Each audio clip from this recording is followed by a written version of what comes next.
ছোট পর্দার জনপ্রিয় অভিনেতা ও আরজে মুশফিকার ফারহান গুরুতর অসুস্থ হয়ে রাজধানীর আদাবর থানাধীন একটি বেসরকারি হাসপাতালে ভর্তি হয়েছেন।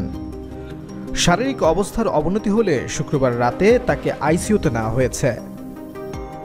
শনিবার দুপুরে হাসপাতালের জনসংযোগ বিভাগ থেকে বিষয়টি নিশ্চিত করা হয়। শুটিং ইউনিট থেকে জানা গেছে, নাটকের শুটিং সেটে ফারহান হঠাৎ জ্বর ও শরীর ব্যথার কারণে অসুস্থ হয়ে পড়লে তাকে শুক্রবার হাসপাতালে নেওয়া হয়। সেখানে তার শারীরিক অবস্থার অবনতি ঘটে। এরপর তাকে দ্রুত আইসিইউতে নেওয়া হয়। অভিনেতার ঘনিষ্ঠ এক সূত্র জানায়, রাতে শুটিং শেষে বাড়িতে ফেরার প্রস্তুতি নিচ্ছিলেন ফারহান। এ সময় হঠাৎ অসুস্থ হয়ে পড়েন তিনি।